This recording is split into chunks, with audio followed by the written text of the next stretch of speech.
नमस्कार दोस्तों, स्वागत है इस जबरदस्त महा रिवीजन एक्सप्लेनर में। आज हम एक ही कंटिन्यूअस स्टडी सेशन में हजारों साल के पूरे भारतीय इतिहास को कवर करने वाले हैं, एंशिएंट से लेकर मॉडर्न हिस्ट्री तक।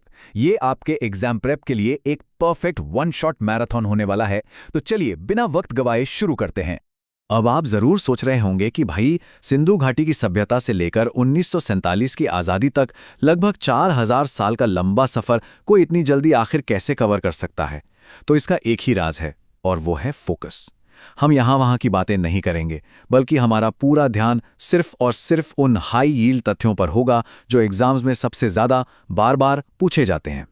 इस विशाल टाइमलाइन को हमने आपके लिए 6 हिस्सों में बांट दिया है। सिंधु घाटी और वैदिक काल से लेकर धर्मों का विकास, मध्यकालीन साम्राज्य, ब्रिटिश वाइसरॉय, स्वतंत्रता संग्राम और आखिर में भारत के सबसे निर्णायक युद्ध। ये आपके लिए एक अल्टीमेट चीट शीट का काम करेगा। चलिए सबसे पहले स्प्रिंट की तरफ बढ़ते हैं। सिंधु घाटी और वैदिक काल, यानी जहां से इस सभ्यता की शुरुआत हुई। स्क्रीन पर दिख रही इस टेबल को अपने दिमाग में एकदम छाप लीजिए। देखिए, आपको याद रखना है कि दयाराम साहनी ने 1921 में हड़प्पा की खोज की थी, जो रवि नदी के तट पर है। एक और पॉइंट जो सीधा एग्जाम में आता है वो है लोथल के बारे में। लोथल भोगावा नदी के किनारे बसा एक बहुत ही प्रमुख बंदरगाह यानी पोर्ट सिटी हुआ करता था। अब सीधे चलते हैं वैदिक काल पर। ये पॉइंट्स बिल्कुल रट लीजिए। 4 वेद होते हैं, जिनमें ऋग्वेद सबसे पुराना है। इसमें 10 मंडल और 1028 सूक्त हैं। सामवेद की बात करें तो इसे भारतीय संगीत का जनक माना जाता है। और अथर्ववेदा ये सबसे आखिर में आया, और इसमें जादू टोना, औषधियों और विवाह जैसे लौकिक विषयों की जानकारी मिलती है। एक और मजेदार बात, आर्य लोगों का सबसे पसंदीदा जानवर घोड़ा था, और उनके सबसे प्रिय देवता थे इंद्र। ये पॉइंट्स आपको पक्के नंबर दिलाएंगे। एक लंबा सांस लीजिए, क्योंकि अब हम अपने दूसरे सेक्शन पर हैं, भारतीय धर्मों का विकास। यहां हम उन अहम आध्यात्मिक आंदोलनों की बात करेंगे जिन्होंने हमारी सोच को एक नया आकार दिया। इस चार्ट पर एक नजर डालिए। ये जैन धर्म के 24वें और आखिरी तीर्थंकर महावीर स्वामी की जिंदगी का एक परफेक्ट समरी है। उन्हें कैवल्य यानी ज्ञान की प्राप्ति ऋजुपालिका नदी के किनारे एक साल वृक्ष के नीचे हुई थी। उनका जन्म कुंडग्राम में और निर्वाण पावापुरी में हुआ। ये बिल्कुल to the point high yield info है दोस्तों। ठीक इसी तरह बौद्ध धर्म के संस्थापक गौतम बुद्ध के इस चार्ट को भी ध्यान से देख लीजिए।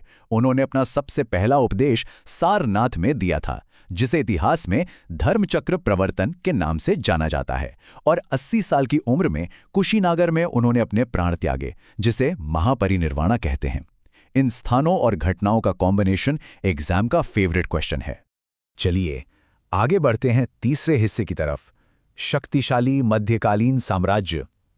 हम आ गए हैं उस दौर में जहां विशाल इमारतें बनी और ताकतवर शासकों ने राज किया। इस टाइमलाइन को देखिए। मुगल साम्राज्य कैसे शुरू हुआ और कैसे फैला, ये इन वर्षों में छुपा है। शुरुआत होती है 1526 में बाबर और पानीपत के पहले युद्ध से। फिर 1556 में अकबर का आगमन होता है। उसके बाद 1627 में शाहजहां और 1658 में औरंगजेब सत्ता में आते हैं। इस दौर की एक और बेहद अहम घटना है जिसने इतिहास बदल दिया। 1699 में सिक्कों के 10वें गुरु गोविंद सिंह जी द्वारा खालसा पंथ की स्थापना।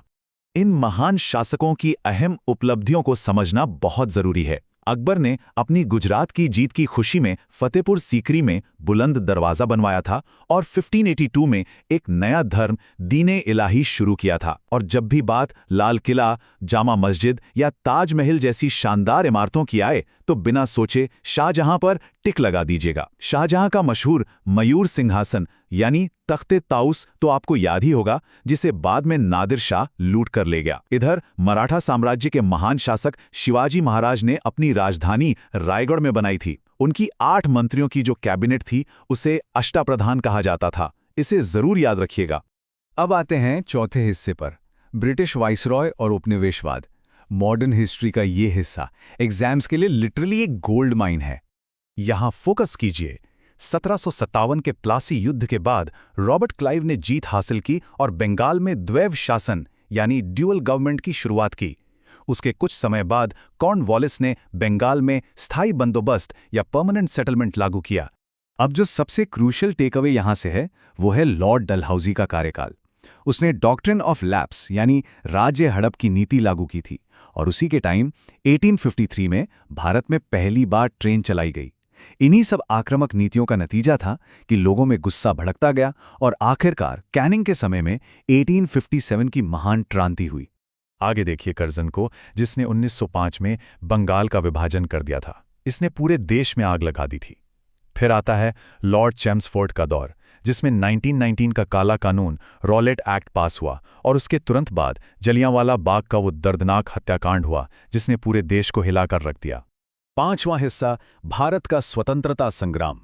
उपनिवेशवाद की इन्हीं जालिम नीतियों ने भारतीयों को एकजुट होने और आज़ादी के लिए लड़ने पर मजबूर कर दिया।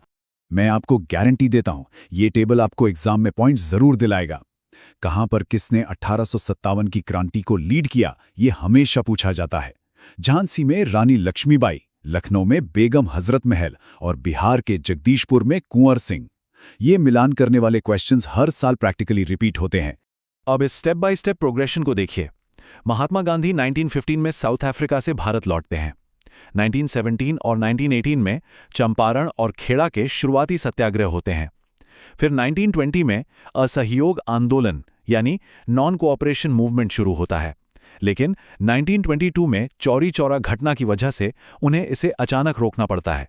इसके बाद 1930 का सविनय अवज्ञा आंदोलन और फिर आखिरकार 1942 में भारत छोड़ो आंदोलन शुरू होता है।